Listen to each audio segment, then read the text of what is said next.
Be sure and tell them Large Marge sent ya.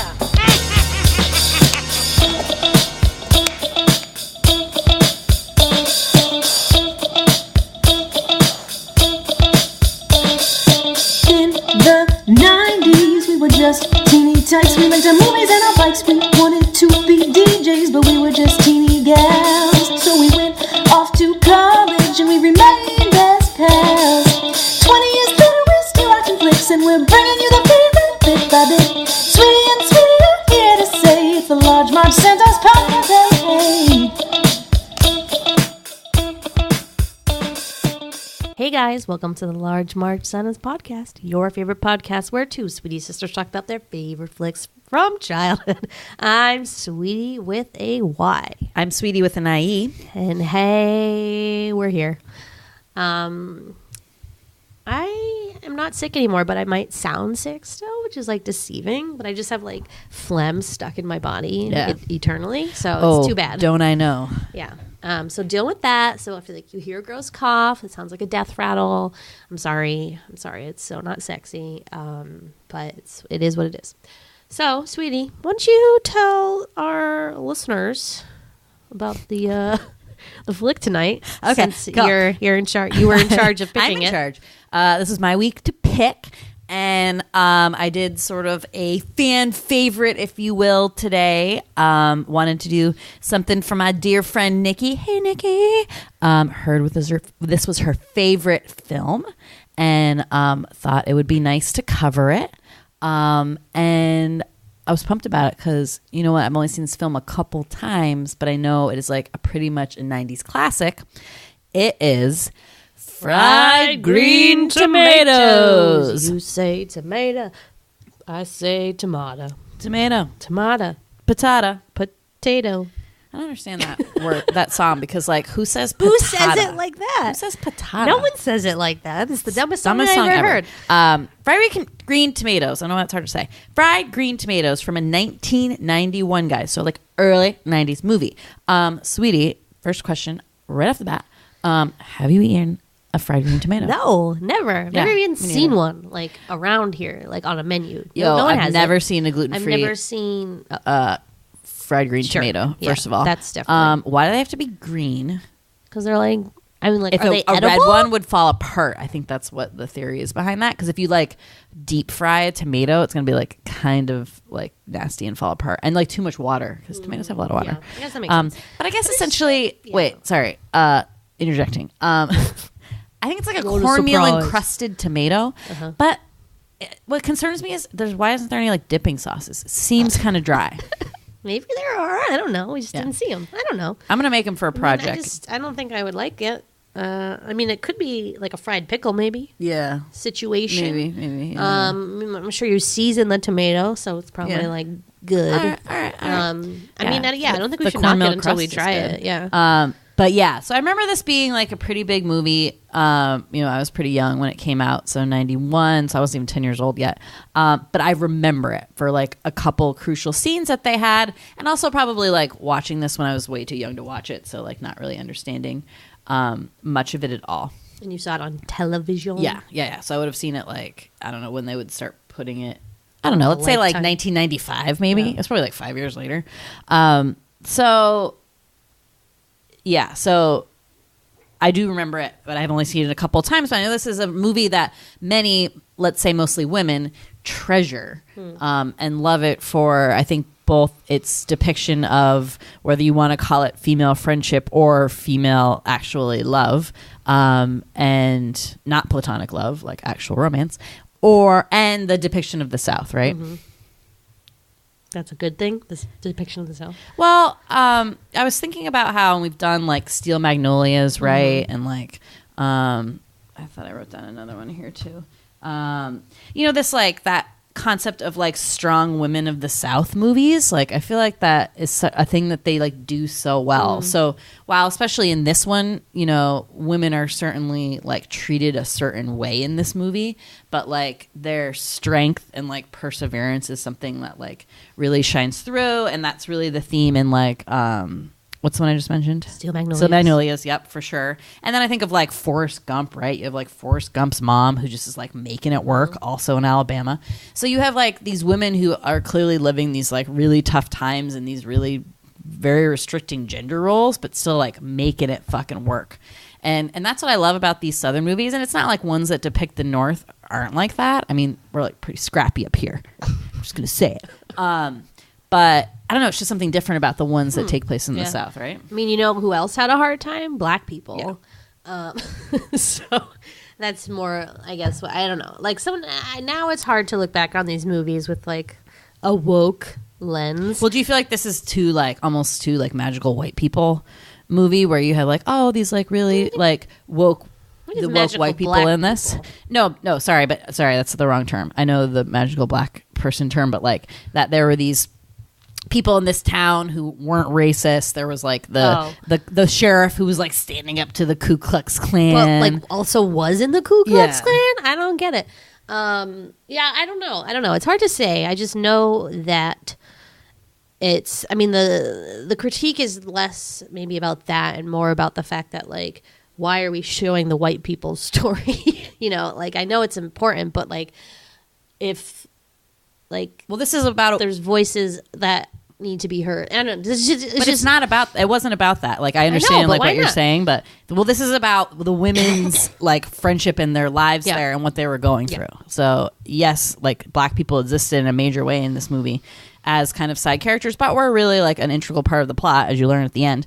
But this movie, really, what it comes down to is about girls who were in love with each other and really couldn't be, right? This is a lesbian story, guys, and like whether you think so or not, it is. I'm sorry. I don't think that the producers think so, but I think that the source material thinks so, and maybe they tried to like slip things in as they could. But I have a feeling that like the studio execs were like, definitely no lesbian. The director said he put some scenes in there like intentionally to try to like appease the people who are like, this book is totally about lesbians. Yeah. So this story is based on the book by this author named Fannie Flagg. Okay, great name. That's not her real name. Her I was going to name's say, I hope Patricia something. I forgot. I looked it up. Anyway, Fannie Flagg, cool. She wrote this book. She's also an actress, okay? Here's my Fannie Flagg trivia for you. Fannie Flagg is an actress as well. She's also a screenplay writer and wrote Grease, guys. The musical Grease, the movie. Wait. She is also in Grease as the school nurse. I don't remember a school nurse. Yeah, look it up because like Google Fannie Flagg Grease and you'll be like, oh yeah, small bit part. Who has to go to the nurse? Yeah, I don't know. Somebody does. She wrote the screenplay, wrote Grease, like I said. She was very well known for being, if you've ever watched Match Game or the show, The Buzzer TV network that shows like the Match Game like 24/7. She's Fanny on the Match Game. So if you're like, I watched like 1,000 of those episodes when I was like hungover on New Year's Day. It's Fanny, guys. And then, so she's actually a lesbian, and she actually was a longtime companion of the mystery writer Rita Mae Brown, who writes those cat books. Rita Mae, what cat books? Yeah, Rita Mae Brown. Google her. Like they're always in the library. There's like these mysteries that are not the Cat Who books. No, not the cat books. What the hell? Yeah, I know. Yeah, pretty cool. And Fannie Flagg is in this movie as a little cameo as well. So anyway, so she obviously intended this story, and I think it's a little bit more, implied that these women actually had like actual like love affair and were. Together like that. Oh, yeah. I guess the nurse is just like in the very beginning, and she's like, the first day of school, and already 5 kids have measles or something. So just like Sweetie said, like, I think, as we've covered, and we couldn't remember which movie this was, but like, it was just this, like, 90s homophobia, whether it was because of like, the AIDS epidemic or, Ronald Reagan or whatever, like, and just obviously the country, like, Hollywood just would not like portray that stuff. And we've talked about all like the horrible gay jokes that are all in the 90s movies that we grew up like laughing to, and how calling people like the F word and like homo and like all that stuff was like the worst thing you could say to somebody.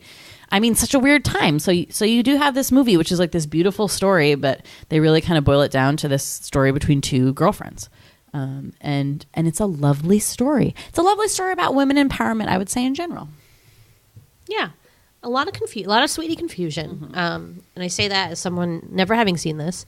So this is modern day sweetie confusion. So I'm excited to talk about that stuff. But yeah, confession, it is my first time watching this movie. Thank you. I remember hearing a lot about it, specifically Sweetie talking about her trauma revolving around train tracks and shoes and getting stuck and whatever. I think she had a whole tangent about this movie when we talked about Stand By Me. Oh, yeah. So that's kind of what I remember. But really had never seen it. Don't remember like any scenes, so I know I like probably definitely did not see it. Okay. Really, this whole time I thought the movie was about Kathy Bates and Jessica Tandy. Like it was their story. Like they were like making the fried green tomatoes in the restaurant. Like I didn't know there was this whole like 2 storylines thing. I had no idea about that. So I was very shocked. Not shocked, but like, pleasantly surprised. I don't know. Yeah. Not what I thought. But or no, actually, I'll take that back. I thought it was a movie just about like women, like 4 women who were friends making fried green tomatoes. Wow. Yeah. That might be another movie. That's all I thought. Is it? Is it not called fried green tomatoes, but sequel? I don't know. But that's what I thought, and that's not what it's about. Yeah. So good to know. Glad to have been educated. I like it. I like a good southern. What would you call this? Like southern life epic. Like, I don't know. Like when it's they do the flashbacks kind of a thing. Like, it's when it's from kids to like grown ups. I love a good epic. That's like my favorite kind of novel too. Yeah, it reminds me of the Yaya Sisterhood a little bit, which is like not a great movie, but I like it anyways. But yeah, I enjoyed it. It was nice, it was heartwarming. Yeah, and we even you mentioned the cast yet, like bomb cast, right? Okay, so you got Kathy Bates, like coming off her Misery role. Have you ever seen Misery? Great book, great film. Terrifying is that. She's great as Evelyn Couch. Great name, Evelyn Couch. Then you have, who was basically the old woman of the 80s and 90s, Jessica Tandy. I just want you guys to know that she was in fucking Cocoon, and I still don't know what that movie's about, but I know she's in it because I know everything about that movie except what it's about. I can't wait to watch it. It's going to be so fun. She's in Batteries Not Included. She was in Driving Miss Daisy, your favorite. So she was like, she was like the quintessential old lady though. And like, and she was in, she's fucking old. She was like in her 80s when she acted like for so long. It was like so great. And she's adorable as as what's her first name? Ninny. Yeah. Ninny Threadgood. Adorable. And then you have the 2 ladies, Mary Louise. The Marys.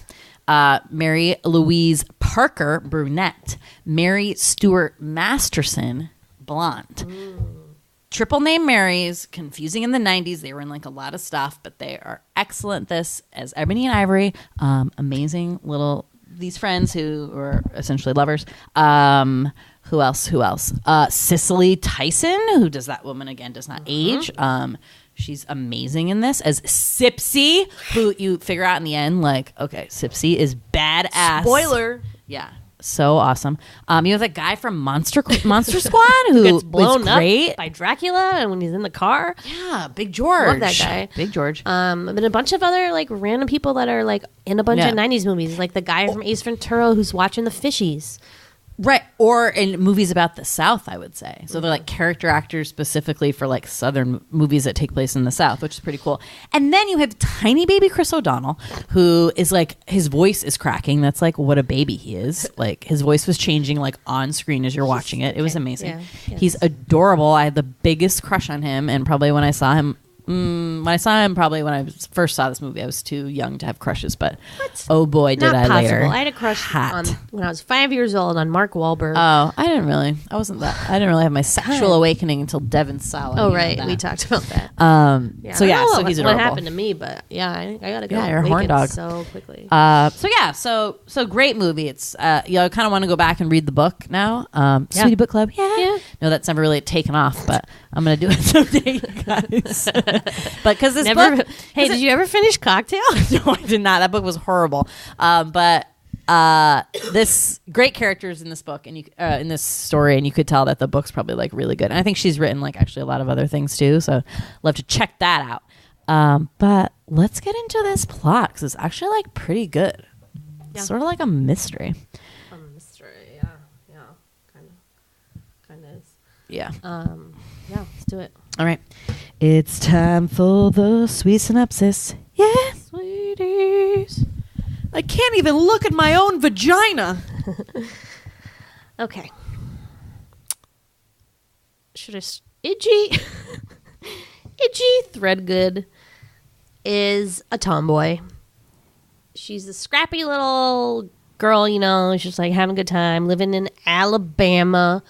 In, you know, turn of the century / maybe, I don't know, what, 1920 the date is right now? Yep. Yeah. So she's got a brother, Buddy. Didn't we like have a whole tangent once where we're like, what's Buddy a nickname for? I think it's just a name. Spoiler alert, Buddy dies, but hey, I'm getting there. I was confused why they would put Buddy on the tombstone. That just seems inappropriate. Maybe it was his name. His name was Buddy. Some people's nicknames Jesus. is the name. Okay. I don't know. Well, that's awesome if it is. Props to you, Buddy. That was it. I think it was when we did Now and Then, and we were like, what's Bud short for? And I like looked it up, Buddy. and it wasn't. There was no data there. Okay, so. So Idgie is like not into doing like girl stuff. Obviously, she's lesbian. She knows herself, loves herself. I'm like all for it. She just doesn't want to be like stuck in the fucking horribleness that was like being a woman in like 1920s, and you're expected to do all these things. Where you're like, here's a dress you have to wear when you're 5 years old, and like this hat, and like sit here and don't do anything. Like bullshit. Oh, totally, but. And it's like, I can't even imagine that, like those restrictions, like as a kid. Like we were really lucky from the time that we grew up, and we like did not have those, and they weren't like, okay, like you have to wear a dress all the time. That's a bitch to wear a dress all the time. I mean, I liked wearing dresses, but not when you're like, playing and stuff. So, but obviously her family knows that she's like not all about that stuff, because then she pulls on this like basically like tuxedo. For like a little girl tuxedo. I'm like, where'd you get that? For who? Wait, whose wedding was that? Her sister? Yeah. Oh, who like is never seen or heard from again. Yeah. So I don't know who knows what is, happened to her. But anyway, so at this wedding, whatever, we meet Ruth, who we think is a family friend. I'm still unclear about the relationship there. But she kind of has like a fancy with a Buddy there. So like they're like, yeah, let's hold hands and walk by the train tracks. And like Buddy's doing like some shit, and then it's like fucking shoe gets stuck in the train. And you guys, this is 1920, so the boots are like no fucking joke. There's like a zillion ways, like it's tied a zillion times. I mean, no wonder he got run over by a train because he couldn't get those fucking boots off. Okay, worse luck. So first of all, this is the one main thing I remember from this movie. I will never forget watching this as a kid and being so traumatized that you could walk on train tracks, which like, okay, you look at a train track, right? And those like slats are really far apart, and his foot got stuck under like the rail and like basically where the wood was. So there was like this like very narrow part, but it was traumatizing basically for me that someone would like be in that, obviously in that situation, that those two girls witnessed it and like basically like did not know what to do, and that Buddy like clearly like knew he was gonna die. Props, like pretty good acting from Chris O'Donnell at this one point, because you like see his eyes start to like tear up when he like realizes that he's basically gonna get pancaked by this train. But what I did not remember, because when I was little I always was like, why didn't he take his fucking shoe off? And you know what? He tries to take his shoe off, and I feel much better about it now, because I was always like, why didn't he take his shoe off? Well, they make it look like he did get it off, and it was just like seconds away. He just couldn't jump in time. Yeah, I don't think he got like pummeled, but I think it did hit him enough. Like he just was able to jump, and it still like hit his head or something. Yeah, so he did. Real traumatizing. Real dead. So they kind of like have this like little sort of bond at this point. Yeah, whatever. And then like what, 10 years goes by or something. Idgie is grown now, and she's like a lovely girl, but still herself. She's basically Huckleberry Finn. She's Huckleberry Finn. Huckleberry Finn. Ruth is back, still looks the same age. Interesting. But she's like, oh, Idgie, like, let's be friends. And Idgie's like, I don't know if I want to be, like, she's a little standoffish at first. I don't know if she like thinks it's weird, or like maybe doesn't want to be friend Ruth because it means like reliving that terrible day or something. Sure. So it's a little hard at first, but then, they like bond, they raid a train and like throw homeless people like food or whatever. Or is it black people? No, it was like, because I think it's like almost is near Depression era time. So you had people like, or just in Southern poverty style. Yeah. So they're just like chucking food, and then like Idgie like sprains her ankle, so they bond with that. And then they kind of do like some quick cuts, and all of a sudden they're like best friends, which is a little deceiving because the way that they edit it like makes it look like it's just like the next day. That's my one complaint with this whole movie is that like these big announcements were dealt with literally like one sentence from the Jessica Tandy character being like, and then Ruth got married. You're like, wait, what? Like you don't even see her meet that guy, you know, her husband. Like there was no interaction with that. Like well, she's just like they're talking by the water, and she's like, I'm getting married tomorrow, and she's like, what are you talking about? Like she didn't didn't even know. Okay, because they really slip so much of that stuff in, and then. Like when Ruth gets sick and stuff, you're just like, oh yeah, Ruth got cancer, by the way, and then she's like on her deathbed. Yeah, I can't tell if it's like good storytelling or bad. I think it's bad storytelling, but don't like know why. Maybe good, maybe it's better in the book, but like in the movie, it didn't translate as well. Or yeah, like I get like not wanting to include those scenes in that transition because it's just going to take up like too much time of the movie. But still, I was like, whoa, what? Because like you literally miss something, you blink, and you're like, oh shit, they're on like the next stage of their life. So, so that's like our first storyline, which takes place in the 1940s or 30s, whatever. Yeah. Second storyline is present day, 90s, where we have Evelyn Couch, who's this kind of... it's Kathy Bates. She's cool. I'm not going to use like words like frumpy to describe her because that's like fucking rude. But they do portray her in that way, and they make her like main character development be that she eats like candy bars out of her purse, which is like super offensive. They just like show her like snacking on candy bars. She has like, an addiction. I know, but it's like, of course, this is the route we're going. But so she is accompanying her husband to a convalescence home to visit a nursing home to visit his aunt Vesta. Is that right? No? I was like, it's either Vesta, or Vesper. All different movies. So the aunt's a little hostile. So Evelyn kind of is like, I'll just walk around this nursing home. Pops on into the like lounge area and makes friends with this nice old lady named Nikki, who immediately just like strikes up a conversation and is like, hey, have you ever been to this and this and this? Do you know Idgie Threadgood? And just like all this stuff. It's like, no, she doesn't know Idgie Threadgood. She's not from here. Right? So, or is she? She's from Georgia, I guess. Okay. But. And this is Alabama where I think so. Because when they're driving to the convalescent home, they go by this ends up being the Whistle Stop Cafe. So it's like this old town. It used to be like a town center, and there's this Whistle Stop Cafe. It's where the train came through, and there's all these like shops. It's clearly like abandoned and like nasty now. There's graffiti everywhere. So they get lost around there. So when Nikki says, "Oh, I grew up in Whistle Stop," it like rings a bell. Like, "Oh my god, we drove through there," and then they kind of start talking. So Nikki is like an oversharer. I mean, that woman will like not stop talking. And good thing she's like adorable because like I've honestly like been in conversations with old women like that sometimes, and you're just kind of like, oh god, like it's. I mean, what's her name? Jessica Tandy is like adorable as fuck with like all her little liver spots, and she's like just like so sweet and like just so much like energy in life, and she is old as fuck. I know. I mean, and I hate to admit this, but like her liver spots and like her oldness like kind of freak me out. Like she's like super old, and she's just like. I mean, good for her for just like putting it all out there, you know, like props. But it does make me a little uncomfortable. But she is sweet. I agree. But yeah, so she tells her this story. So now she's kind of the storyteller. So who is she in this? Who does she say she is in the story? She's again, they say it so fast.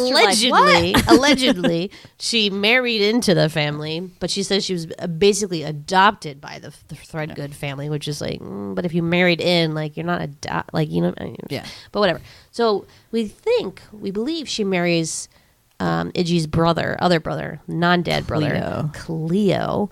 Letters to Cleo. But like she's never in the story like that she's telling. She's like, one time they told us this story. Like that character is never there. Like Ninny's never there. So it's super fucking confusing. We'll talk about it. When did she marry the brother? Because wasn't the brother the one who came to the house with the glasses and helped rescue Ruth? Yeah. When did they meet? That's why I don't get it. I don't get anything. All right. We'll talk about what we really think. Yeah. So, you know, good times. So let's see, where was I? Okay, so Evelyn, whatever, starts listening to the story. So we're gonna flip-flopping back between these two stories, I guess, is the best way to do it. So, like, Evelyn's main story is that she's, like, an unhappy housewife. I think their son has left for college. Her husband just likes to watch sports all the time, doesn't pay attention to her. Meanwhile, she's going to, like, women improvement classes. Like, what is that bullshit? This is some bullshit. And they, you know, are kind of like it's like basically like marriage counseling, but just for the wife who probably isn't the problem. I think it's attempting to better yourself. Yeah. But they're throwing in these weird... To like spice up your marriage, but then also to be more comfortable with yourself. Yeah, so like, look at your vagina and this hand vagina. Like, let's talk about masturbation, like all this stuff. So that's pretty cool, and like I like that. But Evelyn is like kind of gets freaked out by it. And meanwhile, like she keeps going back to the nursing home because she doesn't have a job. Her husband kind of ignores her all the time. So she's finding like her only joy in life is going to visit Ninny at the nursing home and hear these stories about what were these very empowering women with empowering stories from the 1940s, right? Mm-hmm. So these women at the Whistle Stop Cafe. So yeah.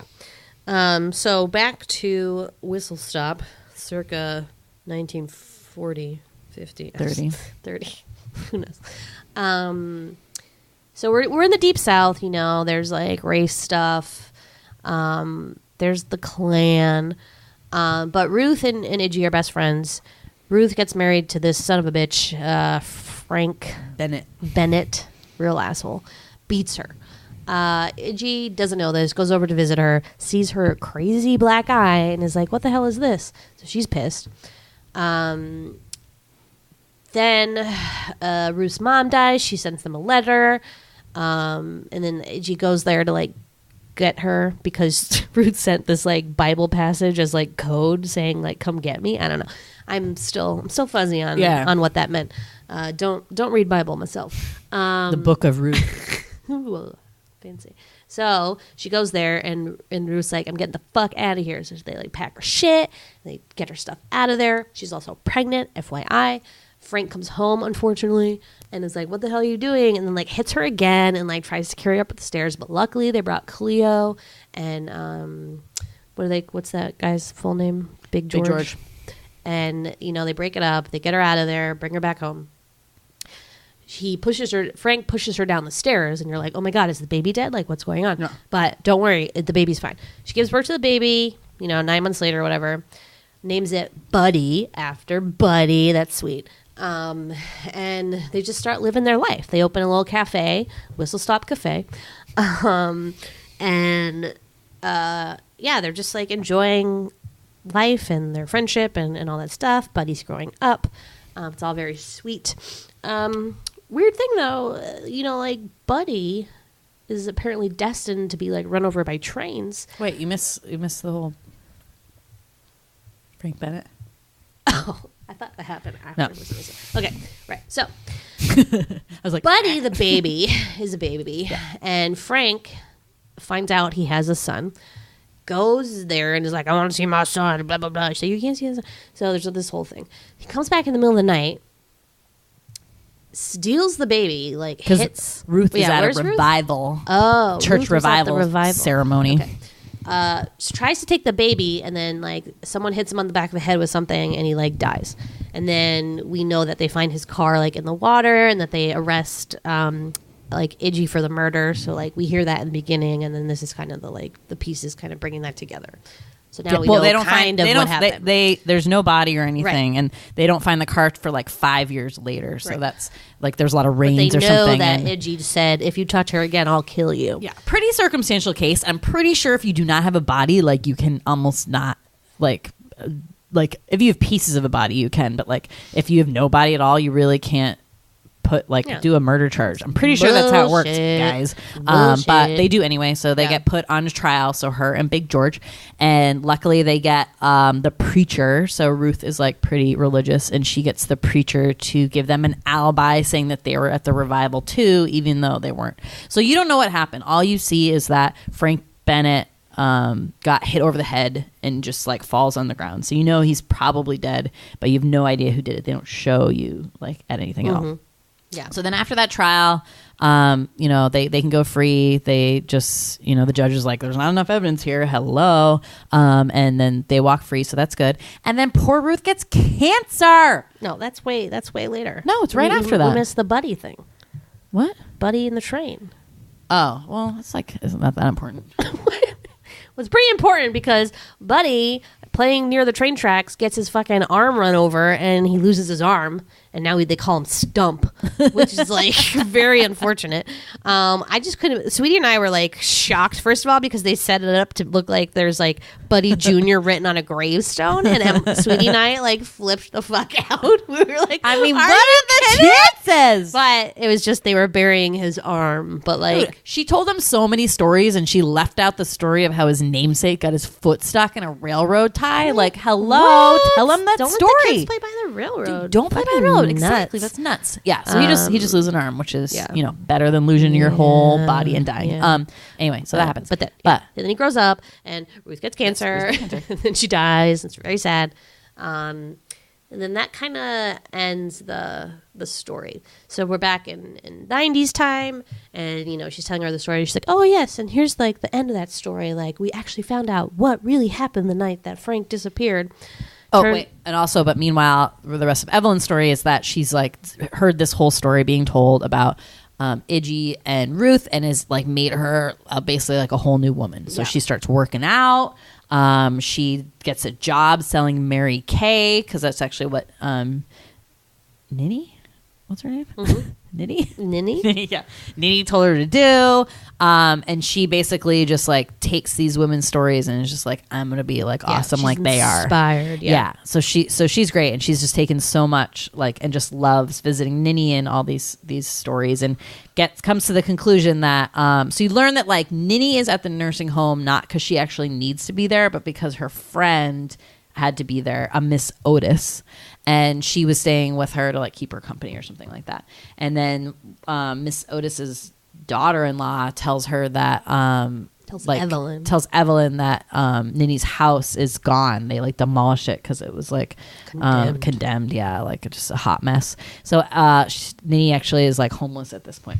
So yeah, so then Evelyn kind of decides, okay, like I'm gonna ask Nini to stay with me. Like they have this extra room that the son used to sleep. So and she like asked her husband, and her husband's like a big tool about it. But she's like, whatever, like I'm gonna work it out. That's a big commitment. That is a big commitment. A total like strange old lady. Yeah, like if someone I hate that guy, but like I feel for him. Like that would suck. Anyway, so she goes to the nursing home to tell Nini the good news, and dude, guys. When you go into a nursing home and the bed is empty, it means people are dead. Usually. But in this case, it does not mean that. Hey, I really thought she was dead. Me too. They really trick you a lot. They pulled a lot of fast ones in this movie, and I don't know if I appreciate it or not. I'm pretty sure I don't. But basically, they make you think like she's dead, but really, she went away in a cab, and Miss Otis died. So that's that. So she's going back home. So Evelyn's like, "Oh shit, I got to stop her." Goes to get her, like finds her, and is like, "Come live with me." So I guess she decides to, right? She does live with her. Yeah. They don't really show it. But then they like go to the grave site and like see Buddy's grave and Ruth's grave. But like, P.S. Idgie's still kicking somewhere. Where is she? I don't know. And there's like this weird exchange, and we're like, is Nini Idgie? Like, what's happening here? Wait, you missed the reveal of who the real God, murderer I'm sorry, was. I missed everything. I know. So the real murderer is Sipsy, who is the mother of Big George, right? Yeah, and she hit him over the head with a frying pan. And Miss Otis. So she hit him over the head with a frying pan, and then they apparently chopped him up and like smoked him in the smoker to like... They barbecued him. And then like fed him to people? That's the part I don't get. Like, okay, yeah, that makes sense. But do we need to feed it? Secrets in the sauce. It's gross. Maybe they only fed it to the weird cop guy. I guess, but like, why are we promoting cannibalism? Like, it's very weird. But anyways, yeah. So that's what really happened, and then that's kind of the end of the movie. So yeah, sorry. It's confusing to do a synopsis when it like jumps back and forth between time like that. I just had like a hard time keeping it together. I feel bad for you, but like, what do you mean I didn't get it? Well, you kept leaving stuff out. You left stuff out too. You jumped all the way to the cancer. We all have our faults. Yeah, but I just don't think that Buddy losing his arm being stumped is like the biggest deal. Who cares? But I do want to talk about how kind of you brought this up and we kind of had to jump around back to the plot. But like, what the hell? Why don't they make it clear if Idgie is actually the Jessica Tandy knitting character or not? Yeah. Because it's like this weird wink at like you, the audience, and you're like, wait a minute. Yeah, and it's so weird that like they don't talk about where is Idgie now. Like it's like, why would that be a thing? Like why would they go through this whole fucking thing if Ninny wasn't supposed to be Idgie? I mean, if like, Miss just make Otis Nitty died, Idgie. who was that little girl when Idgie was 30 years old, how old is Idgie? Right, and like she's still around, like no catching way. bees and shit. No way. She is Idgie. She's lying. Doesn't make because any and sense. also remember Ruth is like, I love your stories. Like tell Right, your tell stories. stories, and then she's telling she's the a crazy stories. Yeah, it's But totally then why her. would she be like my husband Cleo? Yeah, because she's lying. Like she's lying. And in the book, I guess it's like made a little bit more clear that they are two separate characters, which is like fine, that's its own thing. But the way they do this movie and how they're trying to confuse you is just not right. If she's not Idgie, then just make that clear. And she's like got pictures of Ruth all over Yeah, her room, why would and you're she have like, pictures of why Ruth? would you have a picture of someone you weren't even related to? And it wasn't like even clear that she even met Ruth. Right. And she's never in any of the flashbacks, like I said. Like that character is not present. So you're like, why do you know all these things? And it is very odd. I don't think I've ever seen a movie that does this, or maybe I have, where the two timelines, usually it's one character who was there in the past, like rehashing the story in some way. But here we have two characters who were not in the past, like involved in the thing. Right. So it's like, what is the purpose? I mean, it's good. I'm not like dissing on fried green tomatoes or anything. I'm just pointing out that it's quite confusing. I mean, to me, it was I know Jessica Tandy didn't wink at that moment when she was like basically saying, "Oh, Iggie's around," or "Idgie's around." Basically, she could have winked, like she didn't, but like she should have winked almost to be like, "Hey, it's me." I mean, she just had such a look of like haha, like I tricked you almost. It should have been on her face. Kathy Bates should have been like, Idgie, you're Idgie, and then they should have like embraced, and then that would have been perfect. Like, I think it's unsatisfying to not have that resolved. Right. Or to like have a clear. It shouldn't be an ambiguous No, thing. It why needs to make be it ambiguous? spoken. It's dumb. This is dumb as it gets. Yeah.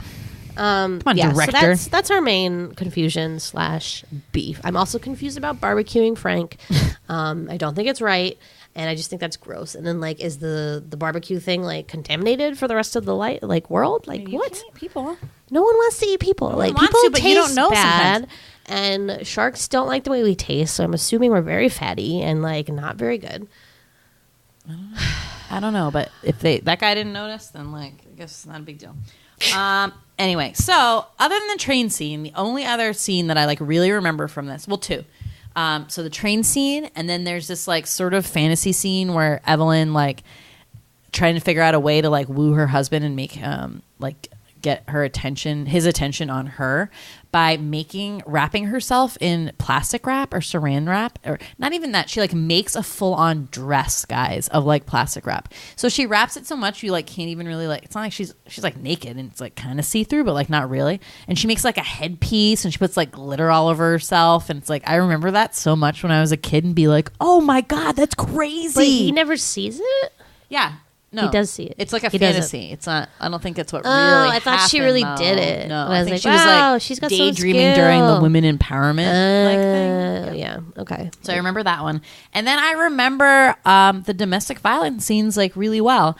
And the one part where he pushed her down the stairs was like, That was so shocking. yeah, that was awful. And like when you're a kid and you like watch that stuff, okay, I feel like 90s I was like exposed to a lot of movies in the 90s about like domestic violence, whether it was through like the Lifetime original movies, which I watched so much as a kid and like literally traumatized me to the point I thought I was going to get abducted. I thought every man in my life was a child molester.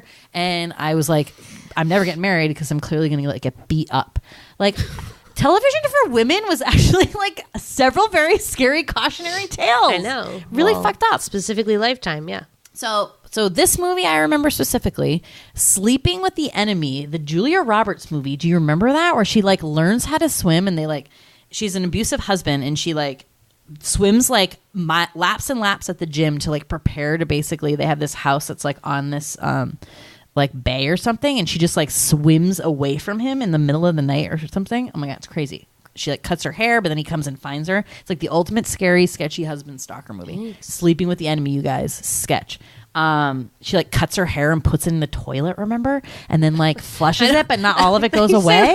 Remember? Like, yes, I just told you I've never seen this movie. Okay, and then also this isn't domestic violence, but Radio Flyer. Do you remember watching that? Where like the dad or the stepdad is like abusive to them? Yeah, I remember watching that at ECEC. Yes, which was and like he this sends the little brother in after-school the program. wagon to get away from the abusive dad. Yeah. Why did they have us watch that? I don't know at why. the after school These were like things you showed kids in the 90s, but it was terrifying. I mean, there were. I mean, eye for an eye, please. Like, Well, and then crazy this, shit. if you guys haven't seen the Lorena Bobbitt documentary, it's excellent. But it talks a lot about how, you know, that was early 90s and how like domestic violence was like spoken about and all that stuff. And like basically how not spoken about and how that trial, if you were around for it, and I was really little, but like I don't remember anything, ever hearing anything about how he beat the shit out of her and that's why she got off his penis. That part was left out of the narrative. And then once you find that, you were just like, good for you, lady, because like that was the only way she was going to be able to get out. Because oftentimes, and like this is such a sad, and you see these stories constantly of like the guys will like kill you, like they will not stop. And like with this story, they knew like that guy, like good thing he died because he was never going to give up. And like Ruth knew that, like he was never going to like leave her alone. So like he had to die. And it's, as that is, not really sad because he was a bastard, but like, anyway, so much of that stuff in the 90s. And I don't know, I mean, maybe it's in like every decade. It's just like a thread that's woven through, you know, society so sadly, but like. It's just more impactful on us because we were so young. Yeah, but I watching it. remember that from this movie. I remember seeing that guy just like push his pregnant wife down the stairs. And I was just like, Did he know? Did he know she was pregnant? Oh, I don't know. Yeah. I thought he did because he did that on purpose to like lose the baby. I don't know. I just can't imagine her like telling him. Like he definitely wouldn't let her have left if he knew she was pregnant. You know, like I don't know. Well, I just what was he gonna do? I don't know. But yeah. So that that's so the other confusing part I had a question about. Maybe you fried green tomato fans can answer this. But the like their buddy sheriff friend or whatever. What's his name? Oh, I don't remember. I keep being like Kyle. It's not Kyle. Grady. Grady. He's like, he comes into the whistle stop and is like, I hate to be the bearer of bad news, but like some folks around here don't appreciate the way you serve colored people. And it's like, okay, she's like, fuck you. And then she starts making these, Idgie starts making these accusations about him being in the Ku Klux Klan. She's like, you don't think I can spot those size 13 like boots or whatever under that sheet? Like, I don't understand why you guys can't change your shoes. So he's in the Ku Klux Klan, but then when a different Ku Klux Klan, which I guess there's, you know, different ones in each town. So remember, Bennett lived in Georgia. So she would go visit Ruth in Georgia.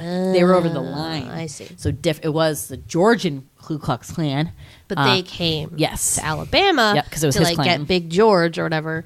And the sheriff's like, you leave him alone. Like he's friends with Big George, but like, aren't you also in the Ku Klux Klan? Like I'm confused about that whole sitch, Grady. Well, I mean, I think that just goes to show like how, you know, that's just like was so ingrained in the South that like if you were a guy and a white guy, you were like probably in the Ku Klux Klan. I don't know, like even the sheriff. That's kind of sad. But he like hung around them all the time and everything. People? Yeah, that guy was a It good doesn't guy. make any sense. Yeah, that was weird. Yeah, so confused about that. The lesbian thing. So like obviously Idgie's a lesbian, but it's like so frustrating that they don't talk about that. Or I wish I could think of the movie that this same exact thing happened where we were like, why can't they just fucking say she's a lesbian? Yeah. Like it's so dumb. But they never make mention of it. Like, and they don't. There's all these parts where Ruth is like, you been with any fellas yet? And you gonna like, settle down? On her like, death, no, on her no, she's not deathbed, gonna she fucking says settle that. down. Like, bitch, so, Settle down with someone yeah. nice. But then they also have all these scenes of Ruth like looking like lovingly at Idgie, like when Idgie's like getting the bees out of the tree, and she like deeply falls in love with her at that moment, or like when she gives a drunk hobo like more alcohol, like falls in love with her. Like you can just see this look in Mary Louise Parker's many eyes. sensual eating scenes, which I think are the ones that they tried to make as like the intimacy between there's them. one where Idgie like feeds her honey or whatever. Like, whoa, okay, want to taste this honey? Like, please, I know what that means. But it is really disappointing that they didn't feel like they could dive deeper into that story. I think if this was made now, I think they would. Oh yeah, they would do it for sure, which is great. Let's do a remake. Yeah, I support it. Because it was just like, obviously, like Sweetie said, like Idgie, you can tell from a very young age is probably just a lesbian, and they make it known, by like dress and stuff like that, and how she's a tomboy, which is kind of like dumb in some ways, but that's the way they handle it. I loved her style though. And then Ruth seems someone more like, I loved her style too. Oh my God, her clothes Annie were Hall. amazing, and oh my God, I loved all of her clothes. They were awesome. Very like Katharine Hepburn, like wearing pants, was like kind of big pants. But like Ruth seems a little bit more like, okay, like tried the it likes men, like I guess in like some ways, but is basically like fell in love with Idgie's like a person, because also she was like her savior. She like saved her. She like saved her life in like multiple ways. So she said she's my best friend and I love her, and it was just like really like just a lovely story. So yeah, I just loved it. It's great. And then you have and obviously like the Evelyn side, where it's like it was kind of cool how they like brought that into like that empowering story for her, and how she really needed, like as Idgie says, like all you needed life is friends, like a best friend.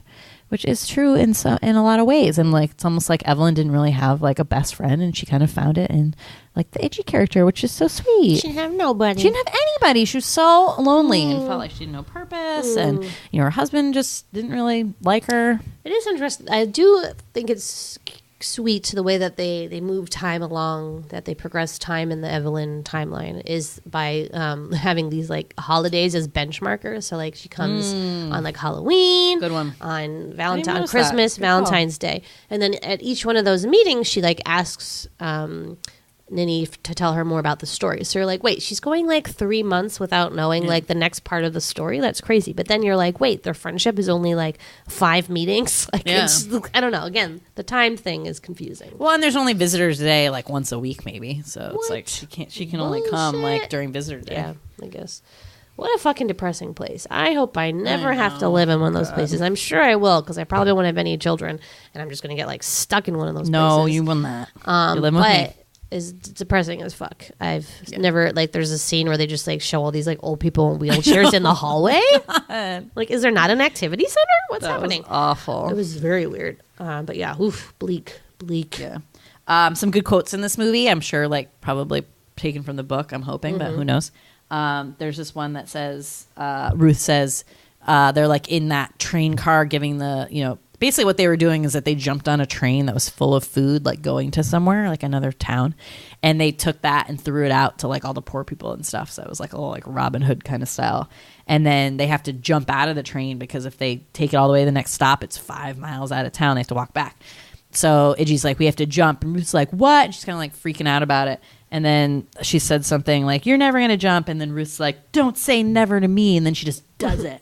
That was pretty cool. Good for her. Good line. I'm glad she showed some gumption. She was there, great. Because they do, I mean, most of the time portray her as a little like meeker. Yeah. And like that scene, you're like, oh, Bruce's pretty cool. But then she kind of goes back to being like this like sad shell. Like who she wasn't Idgie though. Like some of it rubbed on her, but she can't expect it all to. Yeah. So then another real theme of this is the Evelyn character is basically like in menopause, right? So she's in this weird like limbo of being like not a mom anymore, but like not obviously Ninny's age. So she says this great line that's like, I'm too young to be old and too old to be young.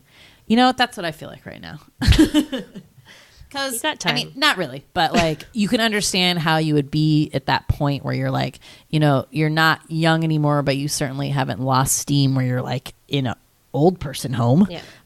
So it's like, what do you do with yourself in this, essentially midlife, midlife crisis almost. That's kind of like what was happening with her, which I think is like almost never described for women other than in the terms of menopause. For midlife crisis for men, they dye their hair and they get like, dump their wives and get like young girlfriends and get like a Corvette.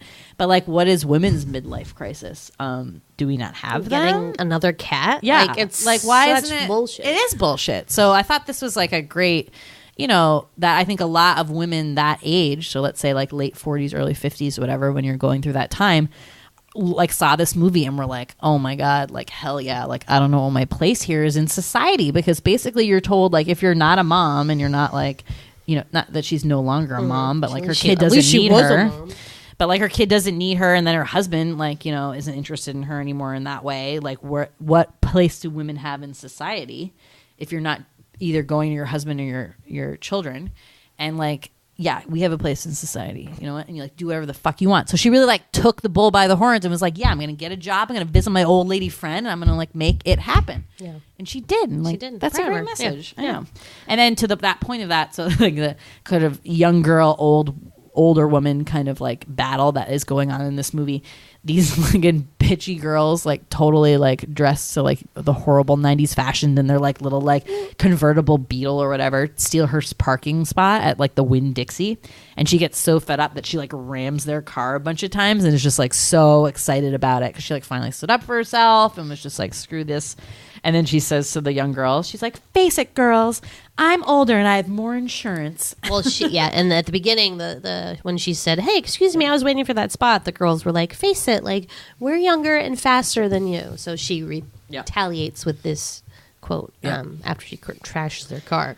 There's so good. A whole bunch of fucking punks in this town that Evelyn lives in. I feel bad. I'm like, whoa, this is a great depiction of kids in the 90s. So I hope that's unfortunate. Evelyn and Nikki go on like a bunch of trips and they're just like later, because that husband was like whatever and all, but like not doing her any favors. Like, he sucks. And I hope she's able to like travel and like do shit, and he can stay home, watch his sports, and drink his Bud Heavies and like whatever, eat his fried chicken. But like, he seemed nice. I think that he's gonna be like coachable, Yeah. like and like receptive to her change in character. So, and when Nikki moves in, I'm sure like that'll. Like, I'd like to see that movie. I know. I'd like to see how that goes, how that plays out. Two women and a little baby. I'm sad about. I was like, what happened to Big George? Like, we don't get any like. By the way, Big George died the next day. I don't know. Like, I don't know. I feel like we didn't get the end of his story, so that's sad too. But yeah, anything else in your notebook? Yeah. So you brought up the scene at the end where I think a lot of people get pretty emotional about and cry is Ruth's death scene. So it is pretty like beautiful. So they have like a nice moment, and then she tells Idgie to tell her a story because she's always so good at stories. So Idgie tells a story she's told a couple times about the pond, I guess, or the lake or something that used to be there, and it sounded like it dried up, but she makes up this like basically like urban legend about how like ducks landed on it and it froze, and then they were mad, so they like took away the pond to Georgia or something, whatever. So while she's telling the story, Ruth slips away, and then she's like dead. So then Sipsy comes in and covers all the mirrors, or the mirrors. The pictures. I think they're pictures. I think it might have been mirrors. No. It was pictures. It was a picture of like a little girl. Well, pictures and mirrors. And then stopping the clock. So it's a clock with like the little pendulum thing that, makes it tick, essentially. A grandfather clock. And when you hold that, it doesn't tick anymore. So she stopped the clock, and Sweetie was like, well, what's that? Like, why do people do that? I get the clock, but I didn't get the mirror thing. Well, I read up on it. Okay, so this woman did like some research on it. And it's from like a lot of different cultures have that. So it's like Jewish ones do, African Creole, Great Britain. So it comes from like everywhere. So this is it for covering mirrors. So a couple different things people think. So mourners do not have to see how they look when they're in mourning and can then feel free to mourn peacefully. That seems dumb. That's nice. Vanity. I think it's sweet. This is what I think it is. Okay. To allow the spirit of the newly deceased person to cross over into their new life successfully, and to keep them from getting trapped in this life. It was believed if the soul of the newly departed saw their reflection in the mirror, they would become trapped and not able to leave to begin their afterlife. That might cause a spirit to stay and haunt all who remain in this world. Very poltergeisty, right? Like, you got to move on. Like, or ghosts, Patrick Swayze. Like, don't get stuck here, guys. He needed to be stuck there so that he could save Molly. Another superstition is that the next person who sees himself in the mirror will be the next person that dies. What? Spooky. Mirrors were covered so no one could see the reflection. or superstition claims that reflections in the mirror are projections of the person's soul. So I like the soul will see it in the mirror and stay. And then the clock one is one superstition is to stop the clock so that mourners can stay and mourn for as long as they like without worrying about how much time has passed. Stopping clocks was a way to allow the soul of the newly deceased to move on to the next life without any worry about time. Stopping clocks was based on the belief that if a clock was not stopped, there would be bad luck upon all who remain in the home. If time is allowed to continue moving on, this invited the spirit of the deceased to remain in the home and haunt without end. And then possibly the most logical explanation is the practice of stopping a clock at about the time of a person's death is to record the time of death. This is done especially in the home was located in a remote place or it would take a while for the help to arrive or the coroner to pick up the body. So, but basically all around, like, we don't want this. If you die, because everyone died at home, right? So you didn't want people to like haunt your space. Though Sipsy was like, she knew when to leave. Like, she was a lady, and a lady knows when to leave. Yeah. Like, she wouldn't have stuck around. She didn't want to haunt the house. No. But yeah, that was a very touching part. Super sad. Again, the cancer thing just comes on suddenly, it seems. Yeah. Which is kind of like, oh, by the way, she has cancer. Bad. Yeah, and she went from like 0 to 100 in terms of like. And then I feel like that day she went like real took a turn because then she was like crusty lipped and like blue. She's like, no more morphine or whatever, and then had crust lips. Oh my god, the crusty lips really freak me out. And then Sipsy tries to like feed her an ice cube, and she's like, no, and then she dies, and is like, tell me a story, and then she fucking just dies. Like, wow. But yeah, it was pretty sad. I got a little choked up. Kept it in, but I'm surprised you didn't cry. You were looking on your phone or something. So no, you missed it. I mean, it's like, I mean, I got a little bit like goose pimply, but I haven't seen this enough, and it really like. I never thought. Yeah, I know, but I've seen it like enough where I knew that was coming. But like, it wasn't my time to cry. You know, I'm shocked. I know. I'm not that weepy today. I had a really good day. Sweetie, cries at Space Jam, not at fried green tomatoes. You know about Michael Jordan. Oh, good. All right. Anything else you got for me? That's it. Tawanda. No, I don't. But cool movie, guys. I'm pumped. I'm going to check out this Fannie Flagg's books. Yeah. Maybe put me in a good mood. And like in general, I like these southern, like you said, like they're always like really good. Yeah. I'm into it, and like Idgie is a good character, man. They all are. They're great more characters. movies about black people, though. Yeah. Cool. Well, I hope we did it justice. I hope, Nikki, that you appreciate our little Nikki, we love you. Hope you're doing well. Thanks for listening to this podcast. If you guys ever listened to our early episodes where when we like started this podcast, we sort of kickstarted it and got a bunch of like donations from people to help us get like equipment and stuff. So then people who gave us donations, we sang like songs to them like the first couple episodes. So go back and listen to those. The sound is horrible and we were kind of getting up to speed with the mic and everything. But those songs were gold. And I've been listening to that Hit Parade, which is like about music history and like Billboard charts. And they kind of talk about songs and everything. And I just read this like Stevie Nicks book about how that she came up with her songs too. I'm like, you know what? We could have been songwriters. We say that every day. We like currently are, but I was like, we have it. We fucking have it. We could have been the Mary Poppins brothers. What are their names? Yeah, I just listened to this one about Elton John, and he worked with this guy who basically just like wrote all the lyrics first, and then Elton would make the music with them, and like that's how they worked. And I was like, yeah. Like, that's what we do. Well, I mean, we kind of like steal. The only original song we've really ever done is our theme song, which we wrote the words to without a song. The ones that we like dedicated to people are usually based off of like it's the tune to like Sound of Music song, but with like our own lyrics. That's the thing with songwriting. I'd be worried about I was stealing. Well, we're more like a Weird Al kind of thing, where we're like taking this shell of a song but applying our own unique, funny lyrics. Oh, totally. And we don't know anything about music necessarily. Nothing. So of course, that's why we are like lyric heavy, and then we just kind of steal the song. But tangent. Why did that start? I forget. Because we're awesome. Because you were singing a song about Nikki. Oh yeah, so I wanted to sing a song to Nikki, but like I just did. You already did. It happened. I mean, you sang it. It was great. Yeah. Man, I have no memory today. I said every time I was making pizza, and I would be like, Alexa, set the timer for whatever, and I like could not remember that I did it. I had asked Sweetie 3 times. Did I set a timer? And she's like, yes. I forgot to set a timer. And I was like, you set It the was timer. really creepy. It was like I was like 50 first dates where that guy has like no short-term memory. Yeah, I don't know, man. Get that checked out. But anyways, thank you for listening. You can find us on Twitter at The Sweetie Club or on Instagram at Large Marge Sent Us. Thank you, as always, for listening. Bye. Bye.